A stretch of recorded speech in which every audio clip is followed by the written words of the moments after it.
Hey everybody, Boris, BK Forex. Welcome to the weekly technicals for the commodity dollars for Aussie dollar, dollar CAD, and Kiwi dollar for October 22nd to October 26, 2018.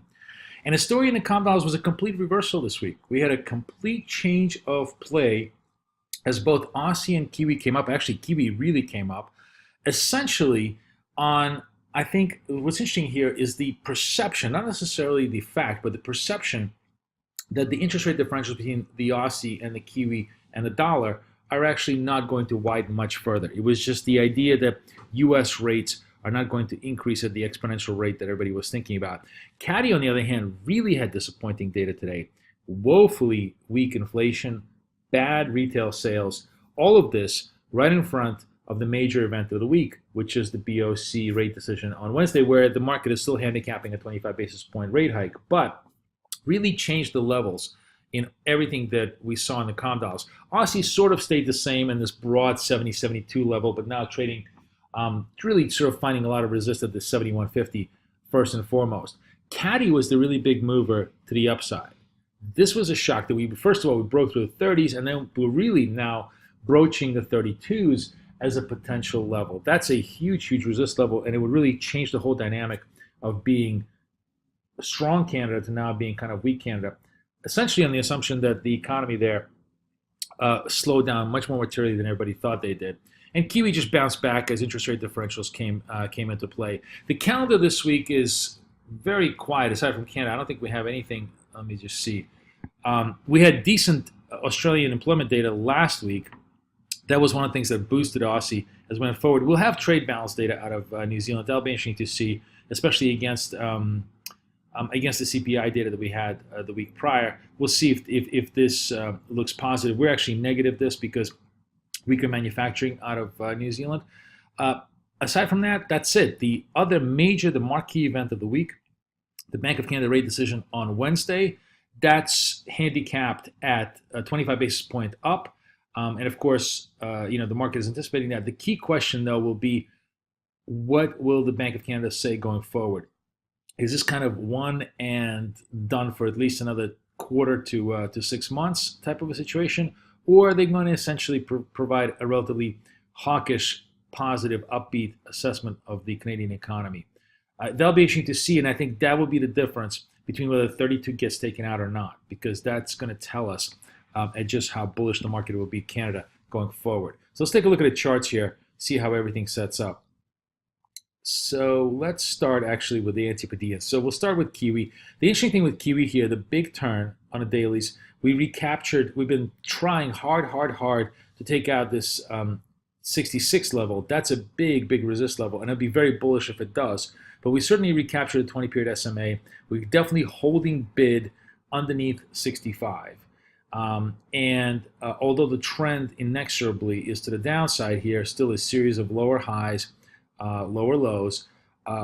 If this turn goes above towards this through 66 towards 67, that would be the first sign of a bottoming out process. It doesn't mean that this is going to be the final, the V-shaped bottom, but we're certainly moving much more in that direction. It'll be interesting to see. To me, the failure of Kiwi will only materialize itself if we're below 65 again. If we're below 65 again, that would be a hard break for the bulls, and then we can get pulled all the way back down for a double bottom test at 64s. Until that point, you sort of trade long with a 65 stop and see if we could inch forward as the weak dollar flows continue throughout the front of the week. Aussie, same kind of a story, but we are backing off this 20 SMA, really pressing on the trade, and really the 71.50 level. That's the key level that's just kind of providing big resist. What will take it higher? Lower U.S. rates. If the rates start to kind of creep back towards the 15 level, that will be positive Aussie, and we could bust right through here and kind of hold the bid. Right now, you see where we're probing and testing, but there's clearly a lot of sellers here. The market still thinks long-term downward trend here, and these sellers are still willing to press the trade.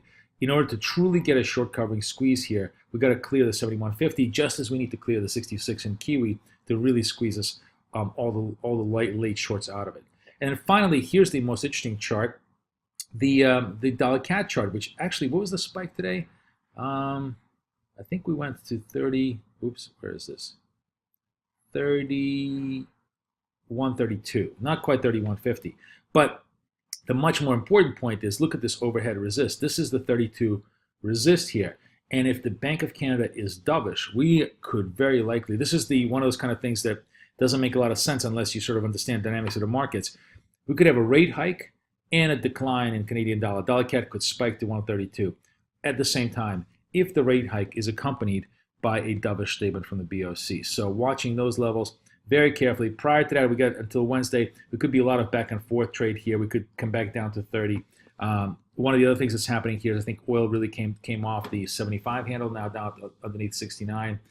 So be interesting to see where everything stands. This is the only data point that really matters. We don't have any other additional economic data, so everybody's going to be waiting to hear what Governor Polis has to say in order for us to get a much cleaner idea of continuity or rejection in dollar CAD. But as I said, 32, really, really clean, clear level here.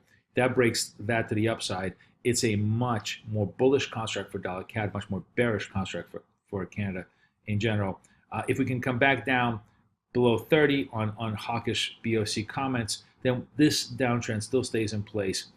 And all of this gap that we filled up post NAFTA 2, we could come back and ultimately revisit it if it's a bullish story for Canadian dollar. But given the uncertainty and given the weak data here, expectation actually really feels like it wants to trade it up rather than trade it down. Certainly, a lot of shorts got completely blindsided by this trade from last week, and now they're feeling the pain. In Canada, nothing makes you feel pain quite like Canada does. There's certainly a lot of desire here to just see if they could squeeze shorts out all the way to 32, at which point maybe it will finally exhaust itself.